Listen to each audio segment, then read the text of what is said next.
قادر خان مندوخیل صاحب سب سے چاہے اسد قیصر ہوں چاہے علی ظفر ہوں یا کوئی بھی، سب کی نظریں پیپلز پارٹی کے اوپر ہیں کہ آئینی ترمیم آ رہی ہے عدالتوں کے متعلق۔ پہلے بھی آپ نے کوشش کر کے الگ عدالت بننے کے بجائے ایک بینچ میں اسے سمو دیا تھا، تو اس دفعہ پھر نئی عدالت کی بات ہو رہی ہے۔ موڈ کیا ہے پارٹی کے اندر؟ ٹھیک ہے، ابھی تو ای سی سی ہوگی، موڈ کیا ہے؟ دیکھیے مسعود رضا صاحب، آئین کا آرٹیکل 239 یہ اجازت دیتی ہے کہ آپ کسی بھی وقت، کسی بھی سال، کسی بھی لمحے آپ ایک نہیں 1000 مرتبہ آپ امینڈ کر سکتے ہو، اگر آپ کے پاس 2/3 میجارٹی ہو۔ نہیں ہو تو نہیں ہوگا، نمبر 1 بات۔ یہ جو نئے سیاسی بونے آئے ہوئے ہیں، یہ کہتے ہیں کہ ہماری نظریں پیپلز پارٹی کے اوپر ہے۔ ایک طرف تو آپ گالیاں دیتے ہیں، دوسری طرف جب آپ پھنس جاتے ہو، میں غلط سخت لفظ استعمال نہیں کروں گا کراچی والا، جب آپ پھنس جاتے ہو تو آپ کہتے ہیں پیپلز پارٹی کی نظریں۔ اور یہ اس نئے بونے کو دیکھو، سمجھے نا، یہ وکیل ہے، اس کو تو سیاست کالی بیتے نہیں پتہ، یہ میدان میں اترا ہے، اسد قیصر کے میں نے مسترد کر دیا۔ اب اس کے لیے میں کیا لفظ استعمال کروں؟ اس سے بڑا جائل کوئی ہے؟ ابھی مسودہ آیا ہی نہیں ہے، ابھی دیکھا ہی نہیں ہے، کہہ رہے میں مسترد۔ بھئی آپ ہوتے کون مسترد کرنے والے؟ آپ نے 26ویں ترمیم نہ کرتے ہوئے بھی ہاں کی ہے۔ کیا رؤوف حسن کا یہ بیان ریکارڈ پہ موجود نہیں ہے کہ یہ تو مسودہ ہی ہمارا ہے؟ کیا گور خان صاحب کا بیان ریکارڈ پہ نہیں ہے جنہوں نے کہا کہ مسودہ بہترین ہے، صرف ہم نے خان سے اجازت لینی ہے؟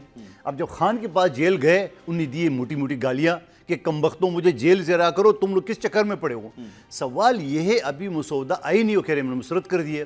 آئین جب اجازت ہے تو آپ کون ہوتے ہیں مسترد کریں؟ دوسری بات، میں اس سے پہلے بھی کئی شو میں، آپ کی شو میں بھی، جب بھی آپ نے سوال کیے میں نے کہا کوئی بھی ترمیم آ سکتی ہے، ٹھیک ہے نا۔ اب سوال یہ کہ یہ ترمیم ابھی جو ہے نا میدان میں اترا ہی نہیں ہے۔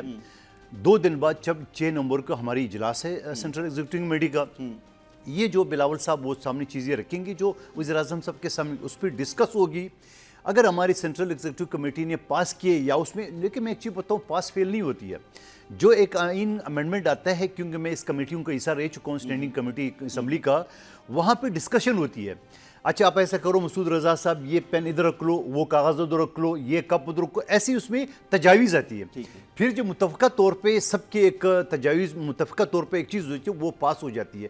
تو ایسی ہوا میں مسرت کرتا ہوں۔ اس لیے ہیں کہ آپ نے 26ویں آئینی ترمیم میں حمایت نہیں کی تھی کہ الگ آئینی عدالت بنے۔ وہ تاریخ بتاؤں، ٹھیک ہے۔ مساق جمہوریت میں بی بی شہید نواز شریف صاحب کے دستخط، عمران خان صاحب سمیت مولانا صاحب نے انڈائریکٹ اس کو اوکے کی ہے۔ اس میں لکھا گیا ہے کہ آئینی عدالتیں الگ ہونا چاہیے۔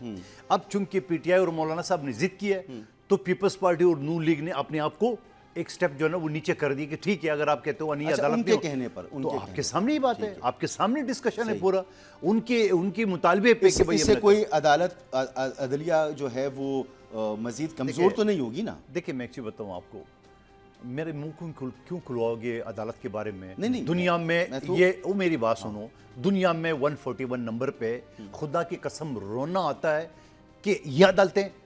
میرے کیس سندھ ہائی کورٹ میں ایک جج کے پاس لگا ہوا تھا، 4 سال 4 مہینے بعد باری آئی، میرا جو جونیئر تھا، میں اسمبلی میں مصروف تھا، وہ ادھر ادھر ہو گیا، 5-7 منٹ لیٹ ہو گیا، ڈسمس۔ وہ بھائی آپ اس کا تاریخ نہیں دیکھ رہے ہو، آپ ڈائری نہیں دیکھ رہے ہو کہ یہ 4 سال 4 مہینے بعد لگا ہوا ہے کیس۔ اچھا اس کو بھی چھوڑیے، ایک اور کیس تھا میرا چل رہا تھا، ایک مرڈر کیس میں کمپلینٹ کی طرف سے تھا، 4 سال بعد وہ جج ریٹائر ہو چکا ہے، اس نے کہا کہ او ہو یہ تو ہماری عدالت میں نہیں ہے، یہ تو شریعت کورٹ میں جائے گا۔ اچھا ہو جائے گا، میں ایک چیز یہ بتاؤں آپ کو، آج کی تاریخ میں، آج صبح بھی میرے ایک کیس میں جو سزا یافتہ کیس میں ملزم کی طرف سے آج 4تھی مرتبہ آدھی آرگومنٹ ہو گئی، ٹائم ختم، آدھی 4تھی مرتبہ میں نے چیف جسٹس صاحب کو بولا جو ابھی اس کی عدالت میں تھے، میں نے کہا سر آپ مجھے بتاؤ کہ آج 4تھی ڈیٹ آپ دے رہے ہو، آدھی یعنی وہ جو شروعات ہے وہ تو الگ ہے۔ یہ سارے معاملات تو ہیں، میں ایک چیز بتاؤں، لیکن کہ یہ ٹھیک ہو جائیں گے نہیں، میں نے چیف جسٹس صاحب سے کہا، اس نے ایک بڑا خوبصورت جواب دیا، اس نے بولا چل تو رہے، اب چونکہ ٹائم نہیں ہے، 1:30 بج چکے تھے، اس وجہ سے انہوں نے کہا کہ اگلی ڈیٹ پہ باقی سن لیتے۔ تو کہنے کا مطلب ہے کہ آئینی عدالتیں اگر الگ ہو جائے تو یہ سارا جو کرمنل کیسز یا سزا یافتہ ہے وہ ایک طرف ہو جائیں گے، یہ الگ ہو جائے، کیونکہ سارا دن میں معذرت کے ساتھ جو ہمارے سائبر کرائم ہے یہ وہی کیس اٹھاتے، کوئی لڑکی کا، کوئی ایکٹرس کا، کوئی اس کا کیس ہوتا ہے، وہ بڑا ہائی لائٹ، وہ فلانے ایکٹرس نے یہ کہا، عام جو لوگ ہیں اس کا کیس نہیں سنا جاتا ہے۔ یہ تو بڑے مسائل ہے کرمنل جسٹس سسٹم